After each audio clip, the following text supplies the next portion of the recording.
جس کی وجہ سے آج کی یہ عظیم الشان کانفرنس کو منعقد کرنے کا ہمیں انسپریشن بھی ملی. ڈاکٹر ذاکر ملک بریلوی صاحب کو بھی میں ریکویسٹ کروں گا کہ وہ منچ پر آئیں اور اپنے مبارک ہاتھوں سے اس گلیکسی کا حصہ بن کر اس کتاب کو ریلیز کریں.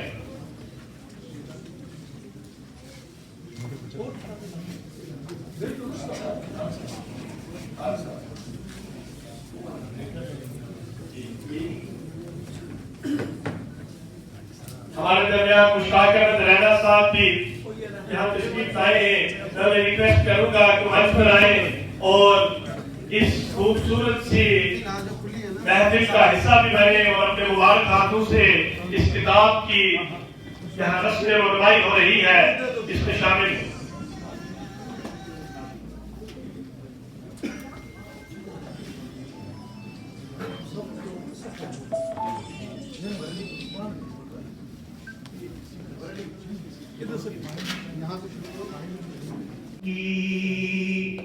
عطائیں بات کرتی ہیں تو سرکارے تو ادراتی جبرائیل امی کی حد پر باز. آج سے 10-15 سال پہلے میں گریٹر کشمیر اور کشمیر عظمیٰ اخبار کے لیے کام کرتا تھا اور اسی میں ایک مضمون لکھ رہا تھا. اسی حوالے سے عبدالعزیز وانی صاحب کی شخصیت کے اوپر ایک مضمون لکھ رہا تھا اور وہ مضمون اتنا طویل ہو گیا کہ بعد میں پتہ ہی نہیں چلا کہ اس کی کتاب کب بن گئی، کیونکہ ان کی شخصیت کی ایسی تھی کہ خود بخود ایک کتاب پہچان ہو گئی. بنیادی طور پر میں سائنس کا طالب علم رہا ہوں، لیکن اردو ادب اور تاریخ کے موضوعات سے مجھے بچپن سے ہی خاصی دلچسپی رہی ہے اور اس میں میرے والد محترم جناب غلام حسین ملک صاحب درد قیامی کا بہت اہم کردار رہا ہے، جو ہمیشہ مجھے کہتے تھے کہ اگر آپ کو تاریخی موضوعات میں دلچسپی ہے یا آپ تاریخ کو سمجھنا چاہتے ہیں یا تاریخ پڑھنا چاہتے ہیں تو کتابوں سے زیادہ آپ کو بزرگوں کی صحبت میں بیٹھنا چاہیے. اور میں نے وہی کام کیا. میں ہمیشہ چاہے وہ ڈوڈا ہو چاہے وہ راجوری ہو پنچ ہو، میں بزرگوں کی صحبت میں رہتا ہوں، ان کی باتیں سنتا ہوں اور ان کی باتوں کو لکھنے کی کوشش کرتا ہوں اور اس میں میرے والد صاحب کا بہت اہم رول رہا ہے. اور انہیں کی اس مشن کے چلتے میں عبدالعزیز وانی صاحب سے بھی بہت بار ملا، ان کی باتیں سنی اور ان کو اپنی ڈائری میں نوٹ کرتا گیا اور پھر یہ معاملہ پیش آیا کہ مجھے اس کتاب کو کس زبان میں لکھنا چاہیے، کیونکہ میں انگریزی اخبار گریٹر کشمیر کے ساتھ منسلک تھا اور اسی میں کام کرتا تھا اور تھوڑی بہت ہی انگریزی جانتا تھا. لیکن میں نے فیصلہ لیا کہ مجھے یہ کتاب اردو میں ہی ترتیب دینی چاہیے اور اردو زبان اور اردو ادب کے ساتھ مجھے بچپن سے ہی ایک لگاؤ تھا، ایک محبت تھی اور اس میں بھی میرے والد صاحب کا بہت اہم کردار رہا ہے. کیونکہ جنم کے بعد جب میں نے ہوش سنبھالا تو میرے سامنے جو کتابیں جو گلستان اور دوستان تھی اور وہی سے ایک شروعات ہوئی ادب کی دنیا میں. اس کے بعد ایک ایسا بھی دور آیا جب گلی ڈنڈا کا دور تھا، جب کرکٹ کا دور تھا، جب سب لوگ کرکٹ کھیلتے تھے گلی ڈنڈا کھیلتے تو ہم بھی کھیلنے لگے. لیکن والد صاحب نے جب دیکھا کہ بچے جو ہیں وہ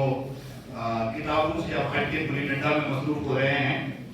تو انہوں نے دوبارہ سے کتابوں کی طرف لانے کے لیے ایک بہت ہی بہترین ٹیکنیک استعمال کی. ہمارے گھر میں ایک لائبریری ہے جس کا نام درد لائبریری ہے. میرے والد صاحب نے خود بنائی ہے، 20-30 ہزار کتابیں اس میں ہیں اور ہمارے گھر کو درد لائبریری کے نام سے ہی بھلے اس میں جانا جاتا ہے. اس لائبریری کے اندر جو کتابیں ہیں تو انہوں نے ہمیں کہا کہ اسائنمنٹ یہ دے دی کہ آپ جو ہے ہر روز 5 کتابوں کے گردہ جھاڑیں گے اور شام کو مجھے ان کتابوں کے نام بھی بتائیں گے کہ کن کن کتابوں پر آپ نے گردہ جھاڑا ہے. تو بس یہ سمجھ لیجیے کہ گردہ جھاڑتے جھاڑتے تھوڑا ادب کی دنیا میں ہم بھی آ گئے. اور اس کے بعد جب تھوڑے بڑے ہوئے چھٹی یا 7ویں جماعت کے اندر تو ہمیں کچھ ایسی کتابیں جو ہے وہ سمائی گئی جن کی اہمیت آج کے دور میں بھی بہت زیادہ ہے. جیسے والد صاحب نے ہمیں سفر نامہ ابن بطوط جیسی کتابیں، تاریخ ادبیات ایران، تاریخ اسپین، تاریخ اسکندری اور تلوار ٹوٹ گئی، اس طرح کی کتابیں 6 اور 7ویں جماعت میں ہی ہم کو تھما دی. اب ہم تو والد صاحب کو دھوکہ دیتے رہے کہ